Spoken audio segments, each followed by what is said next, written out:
Broadcast is now starting. All attendees are in listen-only mode.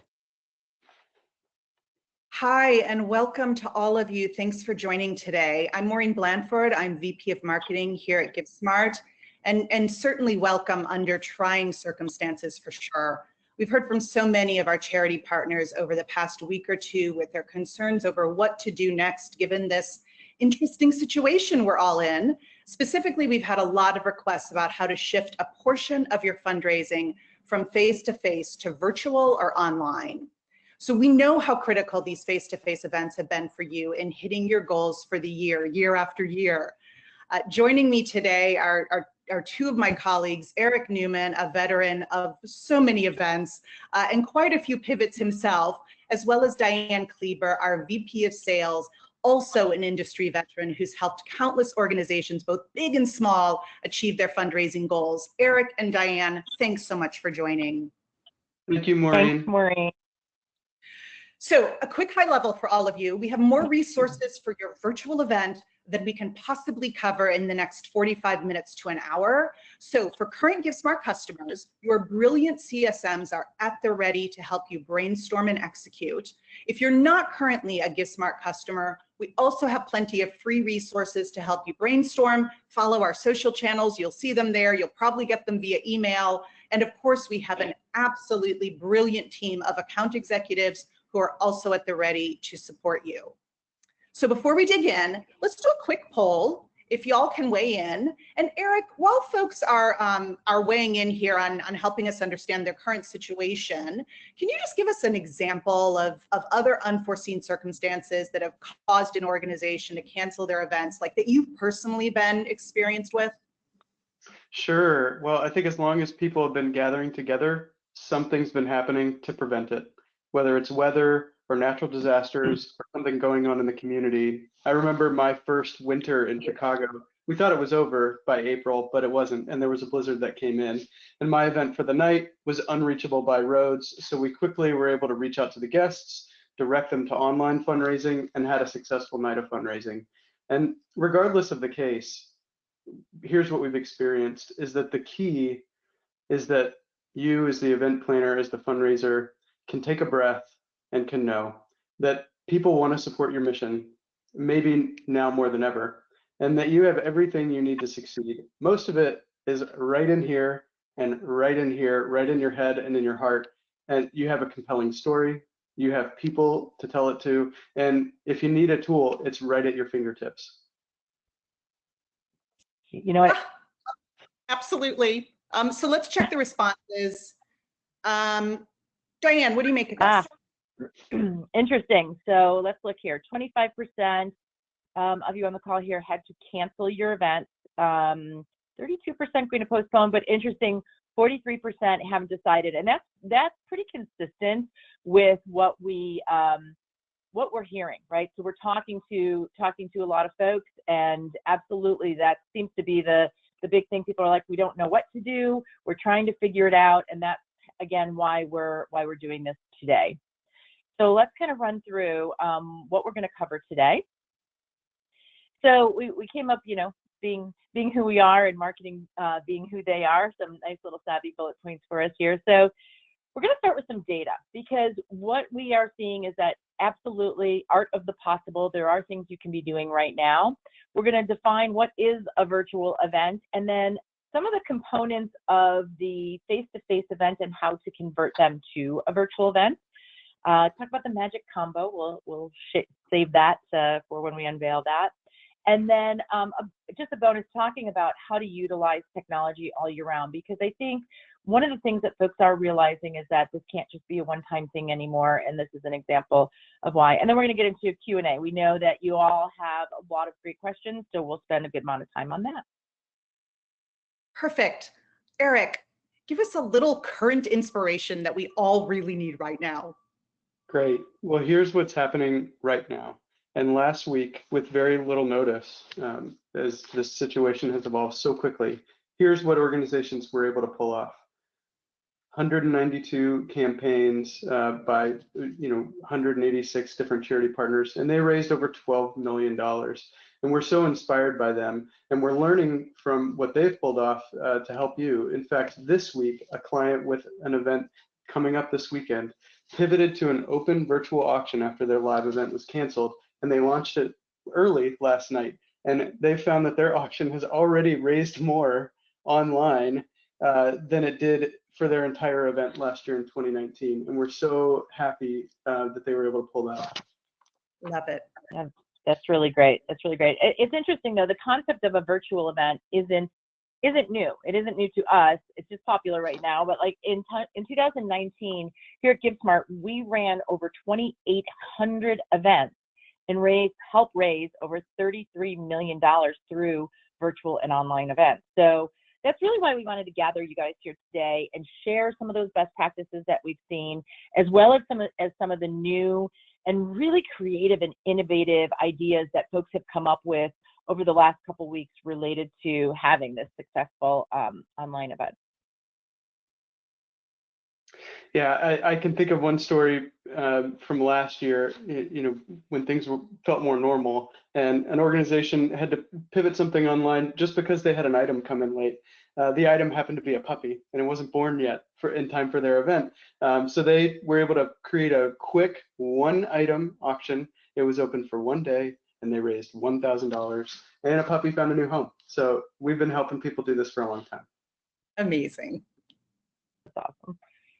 All right, so as we learned in the poll, there are folks at different stages in the process. Some of you may have events this weekend, some of you may have events in 3 weeks, or you may have an event in 8 weeks and you just don't know. So Diane, what are some of the things to consider if you're in this and not so sure of the options? Yeah, the poll really did represent, what we've been hearing from our charity partners the last few weeks, a lot of unknowns. And so here are some key questions you might want to ask yourself if you're in that unknown stage, right? So the biggest question is, are your donors, and you, of course, relying on your services for the community or even for themselves, right? I know I'm involved in an organization that, my girlfriend's daughter is part of a group home. And so it's very personal to me and all of those things that go on and the good that they do. So donations are needed today for those organizations to support their mission. So if that answer is yes for you, that you need the funds today, then a virtual event now may really be a good idea for you, maybe even necessary. So then if the answer is no, and you might have some funds, that can hold you for a while, you may want to postpone your event and wait till another time. So that's kind of that personal decision for you guys to think about. But no matter where you are, here's a few key questions to consider. Did you send your invites already? Because if you did, right, and you've already started receiving RSVPs and such, might be good to just continue with a virtual event. If not, maybe talk about whether it's online or virtual and how you want to engage folks with email invites and texts and such. We're going to talk more about that in a minute. If your event was going to be in the next week or two, again, you probably have invites out, but what is the risk of postponing versus doing something right now and kicking it off virtually at the scheduled time? I already kind of talked about this, but just reiterating, do we want to captures now, even though we may be postponing our event? So some folks are saying to us, yes, we're going to postpone, but then we're also going to run a virtual event now and see what we can capture now. One thing, just as a side note, an organization I was talking to the other day pointed out that the fall event season, I think most organizations say, oh, we have our event in the spring or we have our event in the fall. It's likely going to become more competitive for donor dollars with more events now shifting to that season. So how do you capture valuable dollars now, anticipating that, yes, you'll capture some dollars in the fall, but, folks might be competing with other events potentially. And finally, here's a big one to think about. Do you have items? Were you going to do a silent auction, and do you have some items already collected that can't wait till the fall, right? Things for summer events or things that, have some timeliness to them. So if that's the case, an online silent auction or virtual event that we're going to talk about now might be a good idea. So just some questions for you to think about. Perfect. So those are really great questions. And the big question we're getting these days is, what is a virtual event and how do we do one? So Eric, can you take this one? I can. Based on what we've seen in the last several years and then what we're seeing right now this season, the word virtual is being used really to describe two different types of fundraising campaigns or fundraising events that go online. So we'll talk about the first. It's an extended virtual fundraising campaign. And this is, or we might just call this an online fundraising campaign. It's trending right now because it allows you to take all of the fundraising components that you were going to have for your live event, put them online, and leave them open for a longer period of time than just a few hours that you were going to be in the room with your donors on that day. You can leave it open for a number of days or even over a week, and it has several advantages. First, it allows you to reach everybody on their own terms, especially now when people may have shifts in their schedule. They may or may not be available during the few-hour window that you were going to hold your fundraising event.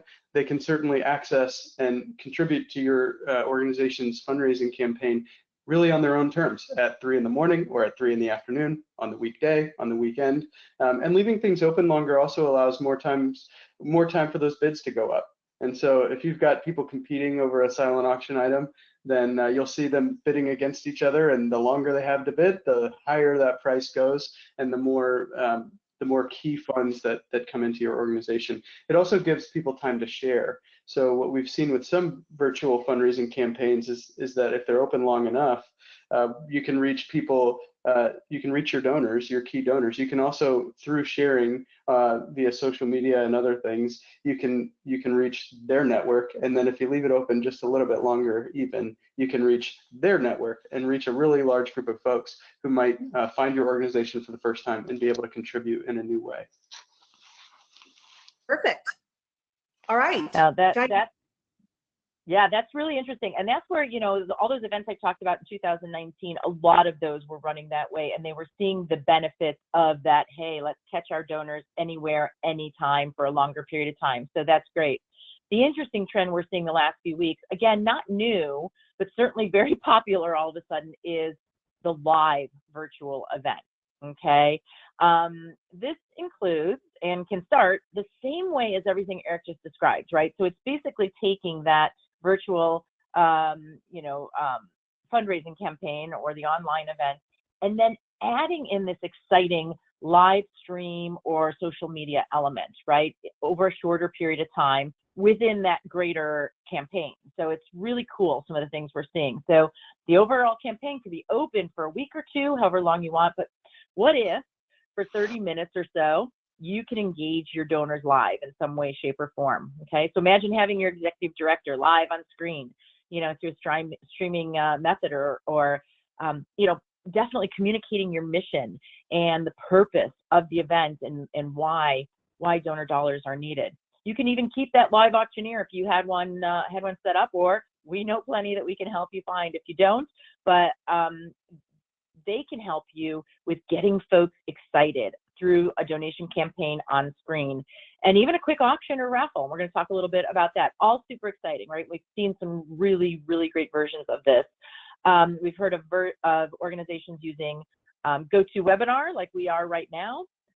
Zoom meeting, we use Zoom meeting at GiveSmart to give our demos and our internal meetings. So they're doing events all kinds of ways, whether it's live streaming or through channels like this. So an event like this would really allow you to most closely replicate the emotional appeal of a face-to-face, right? As well as we love maintaining the sense of community, you know, having the ability to have folks together, utilizing even a live donation display with your goal and all of that, right?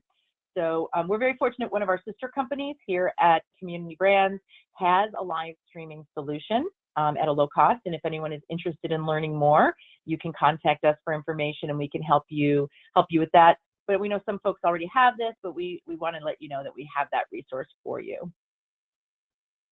Perfect. Great overview. So Eric, I know it can feel like our best connections are made inside the room, but people still engage outside that big room. Yes? Absolutely. You know, we've seen this for a long time, even when a live event is happening in person, folks who can't make it or folks who are out of town are still able to connect with your story and contribute to your cause from outside the room. And really now we're just having everybody do that. So GiveSmart as a specific technology solution gives you the ability to do that easily. So if you've got your story ready to tell in whatever form you were ready to tell it that evening, then through technology you can raise so money in so many ways. Here's one example on your screen now of what someone's cell phone might look like after they get a text message from you during a donation appeal. They can choose preset options that you customize for amounts, or they can add a custom amount themselves. And we even have options for one-time gifts or monthly gifts. And monthly gifts right now are especially appealing because of, for both donors and for you because of the uncertainty out there. So great options and right at their fingertips. I mean, really just a click away. Perfect. So let's get to the technology and how it can help, as we're already starting to see a lot of questions about this. So let's talk about specific fundraising components that are typically included in a face-to-face event. And Diane, how to take those virtual. This is what we're getting, majority of the questions outside, and I already see inside this, our Q&A here, and go ahead and use that Q&A throughout if you have questions, and we will answer them at the end. So first and foremost, you want to get people to show up and participate in your virtual fundraiser, whether you're doing it as, not just online only or with a live feed. So the first thing is for those folks out there who've already sent those invites or already have dollars in, we've seen a lot of great creative ways to handle that. We had one organization that texted and emailed all of the folks who had already bought tickets and said, hey, given that our face-to-face event is canceled, would you consider donating, or wait, let me reframe that. What they said is, we will consider your ticket purchase a donation. A very, assumptive kind of close there as a salesperson that I am. But if you'd like a refund, please contact us. So it was really a great way, I know if I had bought a ticket, I would have been like, heck yeah, keep that, right? You need this. And so that's one way.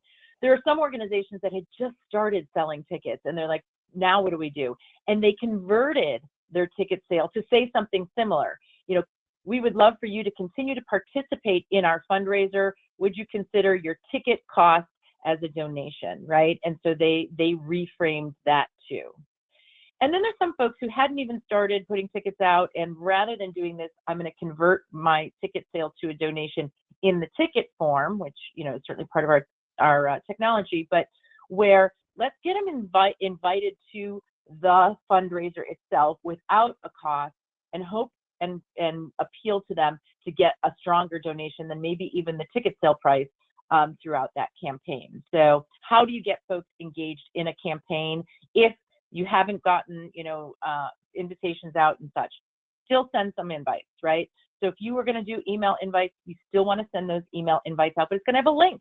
So when you use technology, it's going to have a link that's going to engage them right away to get into a platform where they can put their credit card number in and start donating, right? Have silent auction items if you have them, if that's part of yours, ready for them to go. You want to get them engaged the moment they click on that link. Another way that you can get them engaged is our technology has social media buttons. You see them there on the screen. That's what it looks like. You can go right in there and share your campaign through all your social media. So here, I know Eric said it before, but think about this. Maybe you were going to have 300 people at your event. Now you can have potentially thousands, depending on how many is in your constituent database. So get it out there through your social media, okay? You can even use social media to promote the items. We'll talk about that, I think, a little more when we get to items. But here's the other great thing. SMS text messaging is a fantastic way if you have mobile numbers for your donors. You can text them through our platform. You can upload your list and text them and get them engaged that way. The reality of it is we're all on these mobile phones, right? That's where we are all the time, especially now that we're at home. I'm charging my phone more than I ever have, right? So use those mobile numbers if you have them, but know that you can email a link and engage folks through social media. get people engaged as much as possible, and even encourage them once I log into the platform or you log into the platform, those social media buttons are there for you too. And so sharing with your friends and getting folks going. So that's the big thing. Get them engaged. So Eric, now that we've got them in there and engaged, how are we going to get them contributing to the cause? Sure, that's the big question. So there were a lot of ways you were going to plan to raise funds during your event, and each of those can be adapted to a virtual environment. So let's start with a big one, that live donation appeal, where we're straight telling our story and asking folks to contribute to the cause. There are several options here, depending on how much live streaming or how live you want to go. But we can certainly engage donors to donate directly to your cause, engaging via text message, giving them options, like I mentioned, for both one-time gifts and monthly gifts. These monthly gifts might just be the saving grace of all of us during this time. And if you're live streaming, your auctioneer can actually be in front of a donation display that is live in real time, sharing the names of your donors or the amounts, the total amount being raised up toward your goal. I think about this. I think about myself on the couch watching sports with my phone in front of me. This is a really natural thing for us to do in 2020, to watch something on one screen and then to have another screen in front of us and be engaging with that thing, whether it's through social media or through a donating platform. And if I'm going to be watching something at home and engaging on the screen, wouldn't we want that second screen to have the ability for me to contribute, to put a dollar right toward that cause that I'm engaging with? Yeah, I'm the same. Tell us a little bit more. I know you know this story of the picture we're seeing here. Yeah, no, I wanted to explain a little bit about the photo on this slide. So Ian Lindsay is an auctioneer from the great state of Washington, and he allowed us to use this screenshot. I don't know if he'll be happy with which one I chose, but I think he looks very energetic there, right? But he actually did a demo this week of a virtual event, right? So he was showing his customers, what it would look like. And so he was using our GiveSmart. I was so proud of using our GiveSmart donation display in the background there. So that's what we're showing. But we want everybody to see what it could look like, when you have that second, somebody watching their screen and then they have the ability to donate through their phone, right there on the right is what a text message would look like. And so thanks, Ian, for letting us use this image. That's great. So another big part of your fundraising strategy may have been a silent auction. And for many of you, even in a live event, a live in-person event, you may have been planning to move your silent auction to mobile bidding anyway, because it's a proven way to increase contributions through the silent auction by creating more competition around bidding, making it more convenient to bid. So if you're not familiar with mobile bidding for a silent auction, instead of having to physically walk up to a piece of paper and with a pencil or a pen write in their donation and then walk away, or let's say we're in a situation like we are now and we can't gather around the table with a piece of paper on it, this allows folks to view the auction items, search through them, watch them, view images, look even at if you have a YouTube video to embed to describe that item. They can learn all about the item and then bid right from their phone with a big green button that's super, super easy. And the great thing here is that they'll get text messages every time they get outbid. So whereas at a live event or an in-person event, somebody grabs a drink and walks away and never comes back to the auction table to check on their bids, here we're bringing that notification right to them to let them know that they've been outbid. And we see 30% or more increased revenue through a silent auction just by doing this, and that's whether they're in the room or not. And so this is really a great option. And for many of you, if you're planning on doing mobile bidding, not a lot of extra work to do here because you've already got it all set up. And Eric, is that 30% over pen and paper, what we're seeing? Right. And we've seen that for years. I mean, we have a lot of data to back that one up. So some of you may have been thinking about doing some other things, some raffles and games, things that seem a little bit harder to do virtually. It's not as evident or not as common sense. But with raffle ticket sales through a tool like GiftSmart, you can put the raffle ticket sales and even the drawing of the winning that raffle winner. You can put it right online. You can use either text messages or whatever live stream option you were using if you're considering that, to really build energy around that and to announce the winner, of course, and keep that game alive.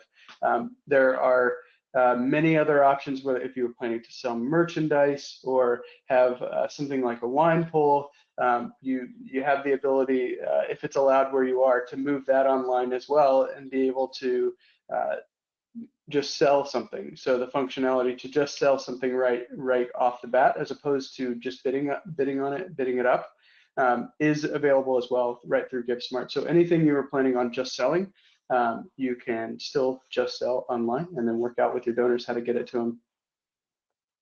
Yeah, and I just want to piggyback on that. We've been getting questions throughout the week, like, should we not have a silent auction because how do we get the items? And so, some creative things we're hearing is people are shipping, and you can put the shipping costs right in there, or there has been the no-touch pickup kind of thing where they say you can come by our organization, call us or text us, we'll put it out on the porch for you, kind of thing. And so there's some creative ways that we're doing that. The other thing I want you guys to remember is that anytime you're doing a raffle, while our technology has the ability to do so, you need to consult your own raffle laws. Some states don't even allow online raffles. Maybe you can't even call it a raffle, you call it a game of chance. Just remember, you need to consult your local laws related to raffles. Perfect. All right, so let's talk about the live auction, because this one's interesting, right? Because where's the live auction going? So we've had a lot of questions specific to if we're not going to live stream. I think the live streaming component is, one of the ways very easy for us to do is you can still do that live stream. Your auctioneer or whomever can be talking up the item, and then you move that item actually to silent on the platform, and then folks can bid right through their phone as opposed to doing it live, with paddles, right? So there is an easy way for the virtual feed, but then some folks are like, well, we're not going to do the live virtual feed. We want to, but we still have these great items that have a higher value. How do we hype those up and make those work for us? So what you see here on the screen is an example of what we would call premier items. That's just what we called it. You can call them whatever you want. Some people call them super silent or whatever. But the idea is maybe you have your silent auction open for a week or two, but here are some items that you're going to open for 1 or 2 or 3 hours only, okay? And you can utilize your social media. If you're doing live stream, you can, to build enthusiasm, but text messaging for sure, right? Once these folks are all logged in, you can then text them and say, these premier items are going to open in an hour. They're going to open in 30 minutes. You hype it up, and you can then open those items. They have the ability to be bidding then throughout, utilizing text messages and social media, because you can share an item to social media and easily hype it up. And then you see the countdown timer there at the top of the screen. You can let people know when this is closing. Usually it's great to just close this, have those premium items all closing and your silent, everything, coming together at one time, closing that. Super excited. But this is a great way we're seeing to move those live items to something premium, whether you're doing live streaming or not. Diane, I heard a tip from an organization that has a few key donors that for their in-person event, we're going to be sitting right in front, right where the auctioneer can see them. And they were the ones that we were really counting on for those bids on these high dollar live auction items. And this organization was just taking the time to, during that 1 or 2 hour period where these premium now silent auction items are open, they were actually just giving those donors a call and offering to place the bids administratively for them through the back end of the site. So you can still deliver some white glove service to your most valued and most generous donors to make sure that you don't lose their contribution for those high dollar live auction items that night. That's great. That's great. We're, so many creative ideas. As a matter of fact, we had an organization just last week, Corpus Christi School, and Either they were going to have their night in Emerald City, and they on March 14th, and of course they had to shift that to virtual. And I wanted to just, Maureen's going to flip over to, this is the video that they had going on, and they actually had like everybody dressed right in their costumes and talking. And here's where, they're using a display and doing a donation appeal. So they did Corpus Christi Schools in Piedmont, California, and they had an amazing event where they raised all kinds of money. They were still able to showcase their sponsors, and huge success. You know what, Eric? I do have the number. They generated over 80,000 from their auction that they had opened on the 8th, but all came together and accumulated on the 14th with that live feed. It was fantastic. Amazing. And here's the best thing. Yeah, and here's why it works. This is why it works. So what they did, and what everybody else is kind of realizing, is that, and I know, it is an interesting time, and I'm sure many of you are saying, should we even be asking, for donations now? But folks are being very generous. We saw it last week, and you do have a story, all right? And so with the formula we're seeing, the magic combo that's working is hype up or talk it up, the opportunities to give, and showcase your sponsors, but most of all, tell your story. And in this time, why now especially, you need these donations, right? And so, I was telling my peers yesterday, I have 2 or 3 organizations, charities that are very near and dear to my heart, and I went and made donations to all of them because I know they had galas coming up, and they are relying on that money now for operating costs. So I have, I won't go buy an extra pack of toilet paper. I'll make that donation instead. Bravo, man. Absolutely. All right. So as we take a breath, Diane and Eric, great content. A lot of questions coming in. We'd be remiss if we didn't talk about the value of all year round, and how we can start spreading out our fundraising targets all year round. And there's some nice data. We've got some great data. There's also other great data. AFP has great data. But one of the things that we really want you all to remember is that your donors are willing to give to you up to 4 to 10 times a year. So they want to give, as Eric and Diane have mentioned time and again, really, really important. The other thing that's important is to know your segmenting. So you'll have some own data in your organization.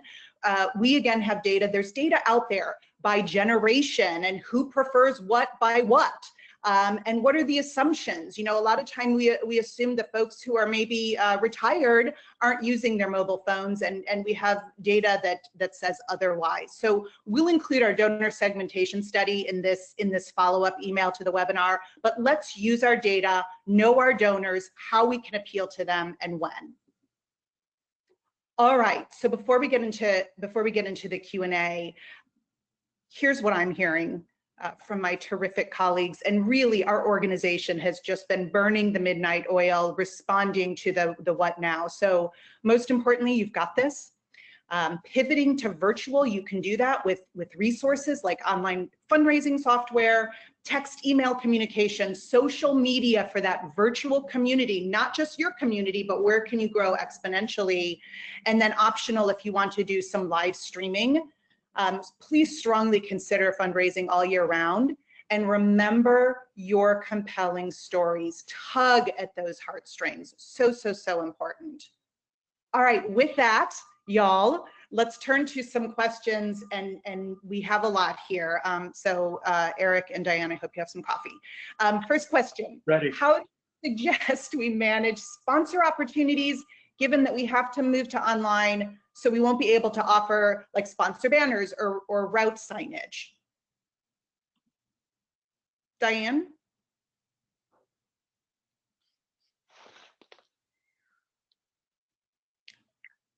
Or Eric? Sorry, my sound was. Oh, there you go. I was muted. No worries. Cool. Rookie error, even though I'm not a rookie. So there you go. All right. Sponsor opportunity. So yes, in a live face-to-face event, of course, you you might have a program book or banners, what have you, like you're talking about. When you switch to virtual, a couple of things. So if you're deciding to do just online only without live feed, you still can utilize your social media. So put your sponsors out there on your social media, and you can put it on the platform. I know our platform, as well as all, they have the ability for you to be able to put those sponsors, highlight those sponsors throughout the platform. So that's two big ways, right? Through social and through the platform. Now, certainly if you are doing a virtual live feed, you're gonna want to mention those sponsors. And so I think that's three huge opportunities to be able to, and probably even better. One thing I will mention, that on our platform, the sponsor ads you can create can actually hyperlink to their homepage or wherever they want you to go. So something that they didn't get when it was in the program book. So I think it's kind of a nice boost. Diane, anytime I think about adding something to an event, I think about a new opportunity for a sponsorship. So I just thought of this, but if you're gonna invest in something for a live feed, you can sponsor that and have your live feed presented by a sponsor. So that could be a new opportunity, either to recognize it as somebody who's already was a presenting sponsor of your event, or maybe to engage a new sponsor who'd be willing to help you out. Love it. Great. Eric, how would we earn more on the silent auction using buy now feature or simply open bidding? We have both options in GiveSmart, and we talk about it all the time in the office, that our favorite way to go is by keeping the buy now option off on your silent auction bidding. What the buy now option does, if you're not familiar with it, is it puts a price out there where somebody can, before the auction closes, bid that amount and lock that item in for themselves. And what we notice is that while it's tempting to want to put that price out there and maybe have somebody reach for it, there might be somebody else who is willing to pay $5 more or $10 more or $100 or $1,000 more, depending on what that item was. And so doing anything that puts a cap on somebody's ability to contribute through that item is not something we necessarily recommend. Instead, especially if you're going virtual, we recommend keeping the auto bid feature on. And what the auto bid feature allows someone to do is to put that price that they would be willing to pay for that item, and then the system will bid for them automatically up to that amount. And we find that is a better generator of funds than buy now. Great. Diane, how to best engage large donors who are less comfortable with technology in a virtual fundraiser, and those who want the recognition? So two questions. Okay. So for the first one, I loved what Eric was talking about earlier, the organization this week, that they actually had part of their live feed, they had their key donors there as part of it. And then that kind of proxy bidding thing, right? Like contacting them in advance and saying, you know what, we know that you are one of our, most valued donors. How do you want to participate in this? We will bid for you. We're going to do this virtual, even setting them up. I can even imagine, like, hey, call me, let's talk on the phone 10 minutes, 15 minutes, half hour before, and I'll get you set up and help walk you through watching this live feed if they might be a little less tech savvy or something like that. So I think, kind of that hand holding, that white glove service that Eric mentioned earlier for those key donors. Those that want recognition, so the second part of that question, I think that's where you could utilize, if you're doing a live feed, the donor display type of thing, because it does bring up names as their donation is being made, or mentioning through that, and even through text messaging. We've seen some organizations, they've done it with sponsors, but I can even see doing it potentially with a key donor, giving thanks via text message throughout the cycle of the campaign. And so there's a number of ways that you can give that recognition throughout. Good question. Good. Eric, how do you handle the swag bags and event kits that usually go out after a fundraiser's over? That's a great question, and we've seen some creative things happening here. I'll say, if you have enough time to plan ahead, you could repurpose that swag bag as like a live event kit, a virtual event kit, and ship it out or have it available for a no contact pickup for your guests before that live feed is going to go on. And maybe it includes a recipe for a signature cocktail, and we can keep it with the theme that you had planned, and people can even get dressed up and make that drink and sit on the couch and be ready to enjoy and engage with your event. We've seen some other ways of repurposing some of that stuff into silent auction packages or into buy nows. Say, give $1 or give $5 and you get a bag. And we've seen some interesting ways to gamify that too. So if you have an account manager or customer success manager with GiveSmart, be sure to ask them about that. And if not, then an account executive can help you out as well. Great. That's and I'm just awesome. between the two of you here. So Diane, over to you. Are there best communication methods used during a virtual fundraiser, like social or email? Is one better than another? Yeah, that's a good question. We actually are in the camp of use all, right? So there's no such thing as over communication when it comes to a fundraising campaign. So, as we talked about, to get folks engaged, we know that, people are used to seeing invitations via email. So we say definitely you want to utilize email early on and get people engaged, and social media, of course, throughout a campaign.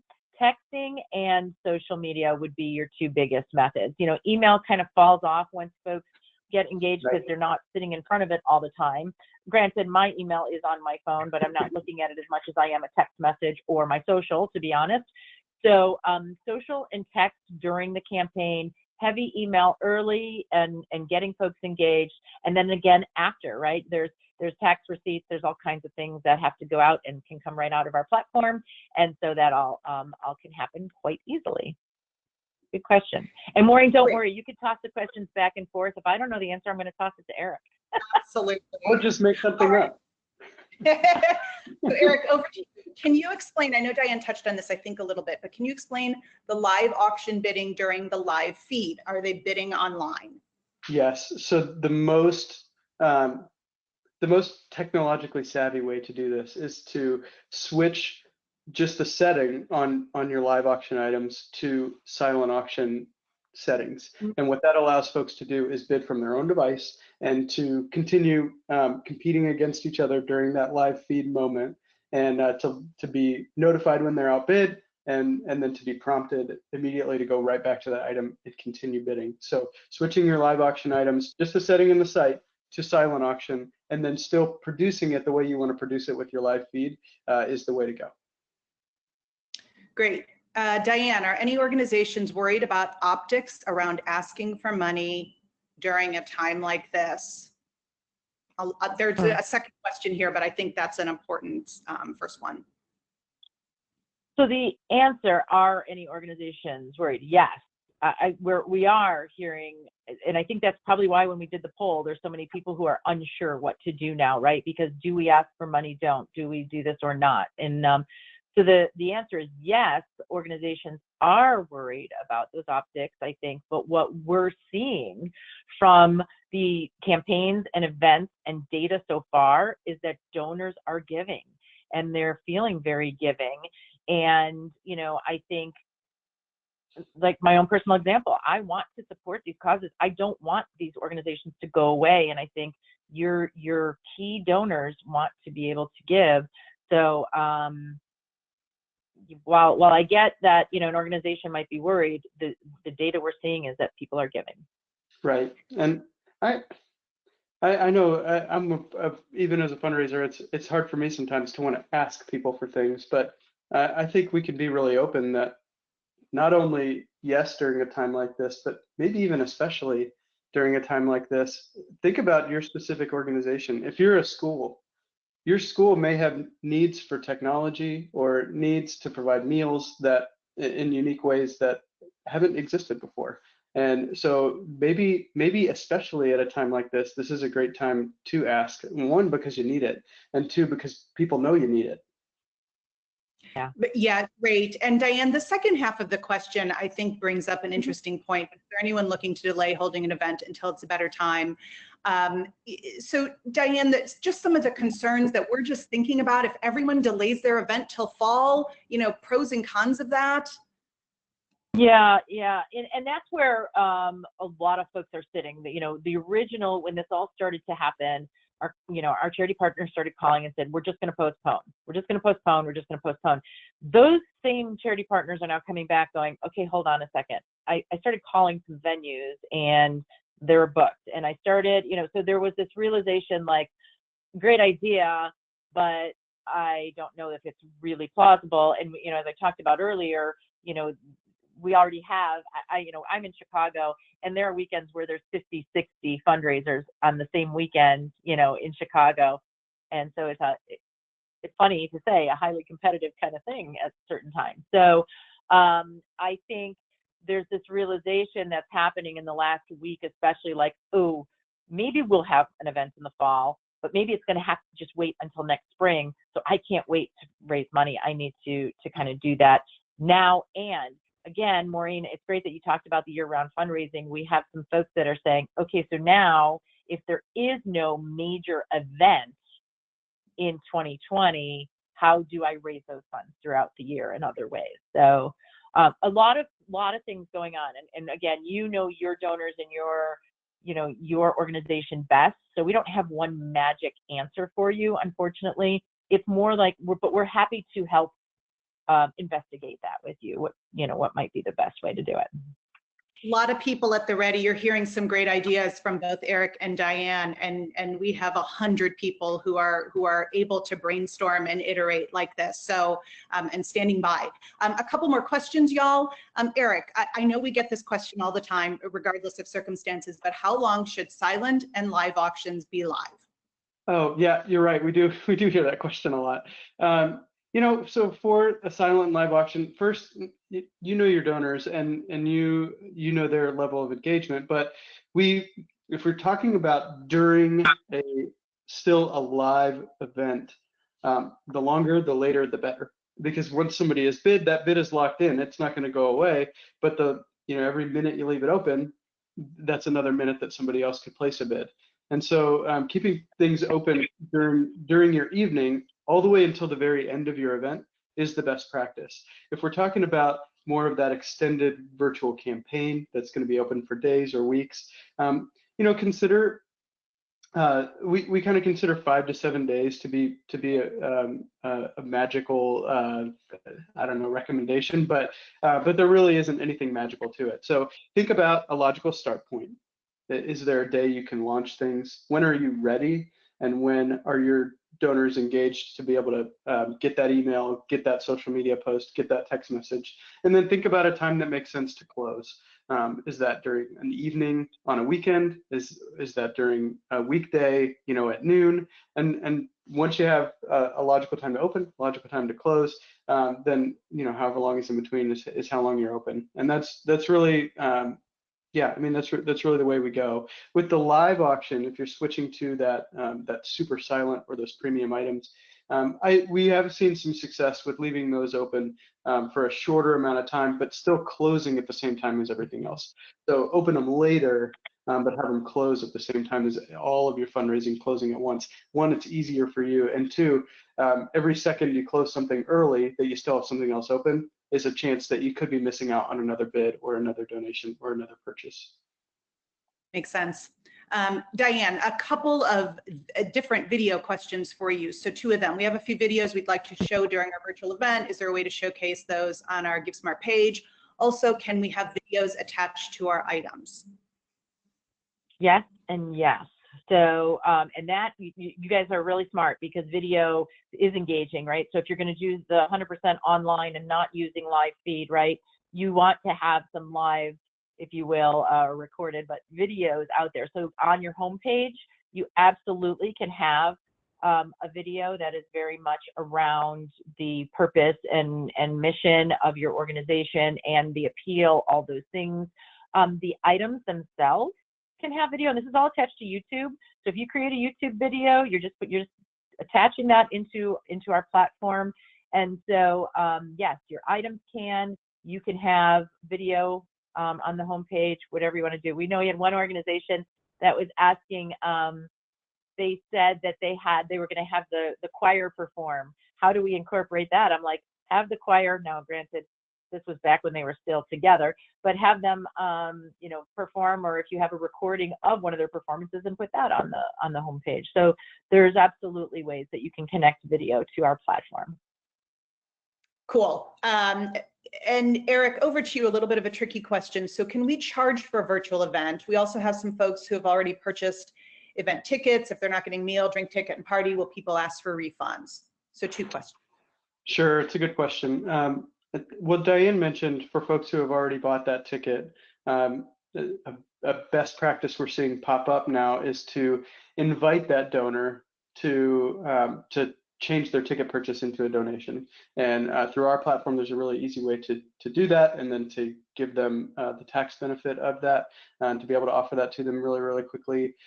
You may have donors asking for refunds, and I think you know your donors best, and so handling that on a case-by-case basis is the best practice.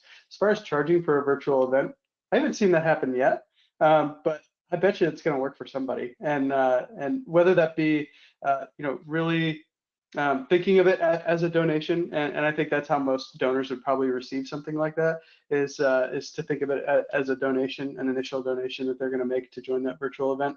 But hey, if you had a performer lined up, if you had something really of value that you're just going to live stream instead of having in the room, sure. I mean, if you can get some money out of that, go for it. But the other side of that, the other side of the coin, is just the risk of not having as many people engage with your event. So you'll have to do the sort of evaluate the cost benefit of making your event premium and pay only to get in, versus leaving it open and allowing everybody to come in and then hear your story and then make that contribution that they want to make, on an optional level. And I think for most, that's going to be the best practice, but every event's a little bit different.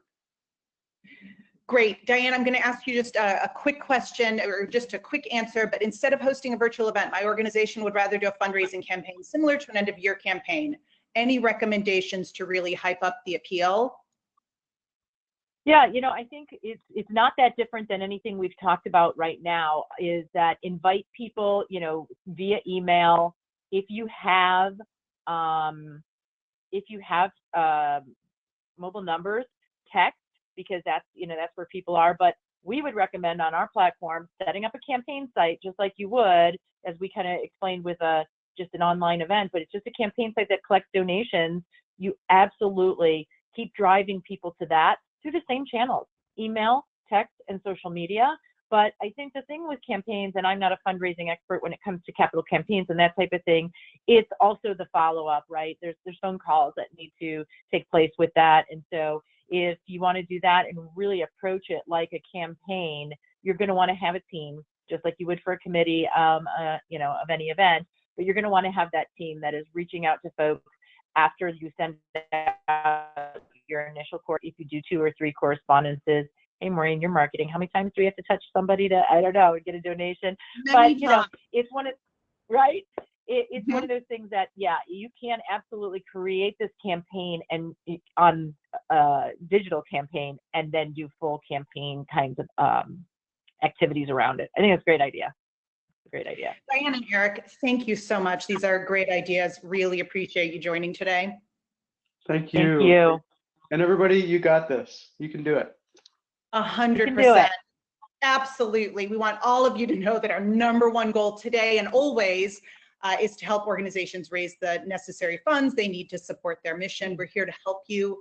And most importantly, we're rooting for you. So let us know how we can help further, and have a great day. Thanks, everyone. Thanks.